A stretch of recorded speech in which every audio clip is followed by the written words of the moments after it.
देखिए हमारे first question number 1 पे पूछा है, who appoints the chief justice of the supreme court. जो उच्चतम न्यायालय के मुख्य न्यायाधीश है, इसकी नियुक्ति कौन करता है? तो देखो, इसकी नियुक्ति करता है कौन? प्रेसिडेंट। हाँ दोस्तों, इसकी नियुक्ति करता है प्रेसिडेंट।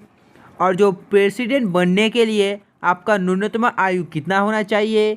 तो प्रेसिडेंट बनने के लिए आपका जो आयु है वो न्यूनतम 35 होना चाहिए। कितना? 35 होना चाहिए। और अगर आपको पूछा जाए जो दोस्तों हमारा प्रेजेंट स्पीकर ऑफ लोकसभा कौन है, तो आप लोग जल्दी से बताइए। तो देखो वो हो जाता है कौन? हाँ दोस्तों, वो हो जाता है ओम बिरला। कौन? ओम बिरला। तो चलिए देखते हैं क्वेश्चन नंबर 2 को। तो देखिए क्वेश्चन नंबर 2 पे पूछा गया है, for how many years does the chief justice of the supreme court hold office. जो दोस्तों उच्चतम न्यायालय के मुख्य न्यायाधीश कितने वर्षों की आयु तक जो पदधारी रहते हैं? तो आपको बताना पड़ेगा ये कितने आयु तक। तो देखो ये 65 वर्ष तक होते। कितना? 65 वर्ष तक। और अगर आपको पूछा जाए जो हमारे प्राइम मिनिस्टर पीएम बनने के लिए न्यूनतम आयु कितना होना चाहिए? तो देखो जो पीएम यानी कि प्राइम मिनिस्टर बनने के लिए न्यूनतम आयु होना चाहिए 25। और आपको तो पता होगा जो राज्यपाल है दोस्तों, राज्यपाल बनने के लिए न्यूनतम आयु होना चाहिए कितना? हाँ दोस्तों, 35 वर्ष पार होना चाहिए। तो चलिए देखते हैं क्वेश्चन नंबर 3 को। तो देखिए हमारे क्वेश्चन नंबर 3 पे पूछा गया है, when was the national human rights day commission establish. राष्ट्रीय मानव अधिकार आयोग की स्थापना कब हुई थी? तो आपको बताना पड़ेगा इसकी स्थापना कब हुई थी ह्यूमन राइट कमीशन की। देखो इसका स्थापना हुआ था 1993 पर। कब? 1993 पर। और अगर आपको पूछा जाए जो सीआरपीएफ है दोस्तों, सीआरपीएफ की स्थापना कब हुई थी? तो इसका आंसर आपको कमेंट करके बताना पड़ेगा। तो चलिए देखते हैं क्वेश्चन नंबर 4 को। तो देखिए इस पे पूछा है, who was the first chief justice of supreme court. सर्वोच्च न्यायालय के जो प्रथम मुख्य न्यायाधीश है ये कौन थे? तो देखो ये हो जाते कौन? हरिलाल जे कनिया। यानी कि दोस्तों हरिलाल जे कनिया was the first chief justice of supreme court. तो चलिए देखते हैं क्वेश्चन नंबर 5 को। तो देखिए क्वेश्चन नंबर 5 पे पूछा गया है, who among the following was the first women जज ऑफ द सुप्रीम कोर्ट। निम्नलिखित में से उच्चतम न्यायालय के सबसे पहली जो महिला न्यायाधीश थी वो कौन थी? तो आपको बताना पड़ेगा वो जो पहली महिला थी दोस्तों वो कौन थी। तो देखो वो हो जाते फतिमा बीवी। कौन दोस्तों? फतिमा बीवी। तो देखो क्वेश्चन नंबर 6 पे पूछा गया है, how many high courts are there in India. आपको बताना पड़ेगा भारत में कुल कितने उच्च न्यायालय है। तो देखो भारत में जो दोस्तों कुल ऑप्शन सी 25 जो हाई कोर्ट है। तो चलिए देखते हैं क्वेश्चन नंबर 7 को। तो देखिए क्वेश्चन नंबर 7 पे पूछा गया है, जो उच्च न्यायालय के न्यायाधीश का सेवानिवृत्त है दोस्तों ये अधिकतम उम्र सीमा क्या है? तो आपको बताना पड़ेगा इसका जो अधिकतम उम्र सीमा ये क्या है। तो मैं आपको बता देता हूँ ये जो अधिकतम उम्र सीमा है जो 62 वर्ष का। कितना? 62 वर्ष का। तो चलिए देखते हैं क्वेश्चन नंबर 8 को। तो देखिए हमारे क्वेश्चन नंबर 8 पे पूछा है, who was the first women to become the chief justice of the high court in India. Bharat में जो उच्च न्यायाधीश है दोस्तों, इसका जो मुख्य न्यायाधीश बनने की जो पहली महिला वो कौन थी? तो आपको बताना पड़ेगा यह पहली महिला कौन थी भारत में उच्च न्यायालय की मुख्य न्यायाधीश बनने वाली प्रथम महिला। तो देखो ये प्रथम महिला हो जाती है कौन? लीला सेठ। हाँ दोस्तों ये हो जाती है लीला सेठ। तो चलिए देखते हैं क्वेश्चन नंबर 9 को। तो देखिए क्वेश्चन नंबर 9 पे पूछा गया है, जो राज्य सरकार का दोस्तों कार्यकारी है ये अध्यक्ष होता है। तो आपको बताना पड़ेगा इसका अध्यक्ष होता है। तो मैं आपको बता देता हूँ ये अध्यक्ष हो जाता है गवर्नर। हाँ दोस्तों राज्यपाल।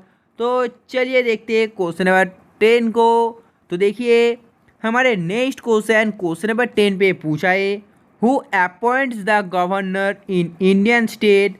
जो भारतीय राज्य में राज्यपाल की नियुक्ति कौन करता है? तो देखो जो भारतीय राज्य में राज्यपाल की नियुक्ति करता है ये हो जाता है ऑप्शन डी प्रेसिडेंट। हाँ दोस्तों इसकी नियुक्ति प्रेसिडेंट करता है। तो चलिए देखते हैं क्वेश्चन नंबर 11 को। तो देखिए क्वेश्चन नंबर 11 पे पूछा है, to whom does the governor give the resignation, आपको बताना पड़ेगा राज्यपाल अपना त्यागपत्र किसे देता है। तो जल्दी से बताइए, जो गवर्नर है दोस्तों, ये जो अपना त्यागपत्र ये किसे देता है। तो देखो ये अपना त्यागपत्र देता है पार्लियामेंट ऑफ द प्रेसिडेंट, यानी कि संसद के राष्ट्रपति को। Next question, question number 12। तो देखिए क्वेश्चन नंबर 12 पे पूछा है the constitutional head of the state government is. तो आपको जल्दी से इसका आंसर लाइव चैट पे कमेंट करना है, जल्दी से आप लोग कमेंट करिए। तो देखो जिन्होंने लाइव चैट पे इसका आंसर ऑप्शन डी गवर्नर दिया, राज्यपाल, बिल्कुल सही है, इसका आंसर है ऑप्शन डी। तो चलिए देखते हैं क्वेश्चन नंबर 13 को। तो देखिए हमारे क्वेश्चन नंबर 13 पे पूछा है उपराज्यपाल की नियुक्ति कौन करता है। तो देखो ये जो उपराज्यपाल है दोस्तों, उपराज्यपाल की नियुक्ति करता है प्रेसिडेंट। हाँ दोस्तों, ये करता है president. Next question, question number 14। तो देखिए इस पे पूछा है who was the author of Tughlaqnama. जो तुलकनामा है दोस्तों, इसका रचनाकार कौन थे। तो देखो ये जो तुलकनामा इसका रचनाकार हो जाता है आमिर खुसरो। हाँ दोस्तों, तो देखिए क्वेश्चन नंबर 15 पे पूछा है in whose court was the famous poet Amir Khusro. जो देखो प्रसिद्ध कवि आमिर खुसरो ये किसके दरबार में थे। तो मैं आपको बता देता हूँ ये दोस्तों किसके दरबार में थे। हाँ, ये अलाउद्दीन खिलजी के दरबार में थे। तो देखिए क्वेश्चन नंबर 16 पे पूछा है does the Damodar river originate from. Damodar नदी निकलती है। तो देखो ये जो दामोदर नदी है दोस्तों, ये निकलती है छोटा नागपुर पठार से। हाँ दोस्तों, तो देखिए क्वेश्चन नंबर 17 पे पूछा है which of the following is the river that flows through the rift valley. निम्नलिखित में से वो नदी कौन सी है जो दोस्तों ये जो रिफ्ट वैली है इससे होकर गुजरती है। तो आपको बताना पड़ेगा ये कौन सी नदी है। तो मैं आपको बता देता हूँ, यह नदी हो जाती है नर्मदा, नर्मदा नदी दोस्तों। तो देखिए क्वेश्चन नंबर 8 पे पूछा है, क्वेश्चन नंबर 18 पे which of the following is the largest peninsular river of India. निम्नलिखित में से कौन सा भारत का सबसे बड़ा प्रायद्वीपीय नदी है। तो आपको बताना पड़ेगा ये नदी कौन सी है। तो देखो ये नदी हो जाती है गोदावरी, ये हो जाती है गोदावरी। तो देखिए Musi and Bhima is tributaries of river. जो मूसी तथा भीमा नदी का दोस्तों सहायक नदियाँ है। तो आपको बताना पड़ेगा ये जो मूसी और भीमा नदी है इसका जो सहायक नदियाँ है कौन सी है। तो देखो यह नदी हो जाती है कृष्णा नदी। हाँ दोस्तों, कृष्णा नदी हो जाती है। तो चलिए देखते हैं क्वेश्चन नंबर 20 को। What does the Bhagirathi river originate. Bhagirathi नदी निकलती है। तो देखो ये जो भागीरथी नदी है दोस्तों, ये निकलती है कहाँ से, गोमुख से। हाँ दोस्तों, फ्रॉम गोमुख। तो चलिए देखते हैं क्वेश्चन नंबर 21 को। तो देखिए नेक्स्ट क्वेश्चन पे पूछा है which of the following river flows from the east. निम्नलिखित में से कौन सी पूर्व दिशा से बहने वाली नदी है। तो आपको बताना पड़ेगा निम्नलिखित में से वो नदी कौन सी है जो पूर्व दिशा से बहती है। तो देखो वो नदी हो जाती है ऑप्शन है ब्राह्मणी। हाँ दोस्तों, तो चलिए देखते हैं क्वेश्चन नंबर 22 को। Which of the following city is not situated on the bank of river Ganga. निम्नलिखित में से कौन सा शहर गंगा नदी के तट पर स्थित नहीं है। तो देखो निम्नलिखित में से जो शहर गंगा नदी के यानी कि गंगा नदी के किनारे स्थित नहीं है वो शहर हो जाता है ऑप्शन डी दिल्ली। हाँ दोस्तों, हो जाता है Delhi. Next question, question number 23। तो देखिए इस पे पूछा है Panaji is situated on which river. Panaji किस नदी पर स्थित है। तो देखो ये जो पनाजी है दोस्तों मांडवी नदी के किनारे स्थित है। तो देखिए क्वेश्चन नंबर 24 पे पूछा है Agra is situated bank of which river. Agra किस नदी के किनारे स्थित है। इसका आंसर तो आपको देना ही चाहिए दोस्तों। तो देखो जो आगरा ये यमुना नदी के किनारे स्थित है, किसके किनारे, यमुना के किनारे। हाँ दोस्तों, तो चलिए देखते हैं क्वेश्चन नंबर 25 को। Srinagar the capital of Jammu and Kashmir. देखो ये जो श्रीनगर है दोस्तों capital of Jammu and Kashmir is situated on the bank of which river. तो आपको बताना पड़ेगा जम्मू कश्मीर की राजधानी श्रीनगर किस नदी के तट पर स्थित है। तो देखो जो जम्मू कश्मीर है दोस्तों इसका जो कैपिटल श्रीनगर ये दोस्तों झीलम नदी के किनारे स्थित है। किसके किनारे, झीलम नदी के। तो देखिए क्वेश्चन नंबर 26 पे पूछा है Surat is situated on the bank of which river. Surat किस नदी के तट पर स्थित है। तो मैं आपको बता देता हूँ, ये जो सूरत है दोस्तों, सूरत ऑप्शन बी ताप्ती नदी के किनारे स्थित है। तो देखिए क्वेश्चन नंबर 27 पे पूछा है, Ujjain is situated on the bank of which river. ये जो उज्जैन है ये किस नदी के तट पर स्थित है। तो देखिए दोस्तों, जो उज्जैन है ये ऑप्शन डी शिप्रा दोस्तों इस नदी के किनारे स्थित हो जाता है, यानी कि इसका आंसर है ऑप्शन डी।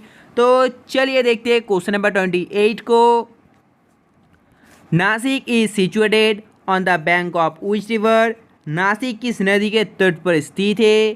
तो देखिए ये जो नासिक है दोस्तों, नासिक ऑप्शन बी गोदावरी नदी के तट पर स्थित है। Nashik is situated on the bank of Godavari river. तो देखिए क्वेश्चन नंबर 29 पे पूछा है, largest city is situated on the bank of which river Ganges. Ganga नदी के किनारे स्थित सबसे बड़ा शहर कौन सा है। तो देखिए जो गंगा नदी के किनारे सबसे बड़ा शहर है ये कौन सा है, ये हो जाता है कानपुर। हाँ दोस्तों ये जाता है कानपुर। तो देखो क्वेश्चन नंबर 30 पे पूछा है, Ayodhya is situated on the bank of which river. Ayodhya किस नदी के तट पर स्थित है। तो देखो ये जो अयोध्या है दोस्तों ये सरयू नदी के किनारे स्थित है। और आपको पता होगा ये जो अयोध्या है दोस्तों, अयोध्या पर भगवान श्री राम का जो जन्म स्थान हो जाता है, जहाँ पर अभी राम मंदिर स्थित है। तो दोस्तों आज के लिए बस इतना ही। अगर आपको वीडियो पसंद है तो प्लीज़ दोस्तों वीडियो को एक लाइक करके जाना। हाँ दोस्तों प्लीज़ वीडियो को एक लाइक कर देना।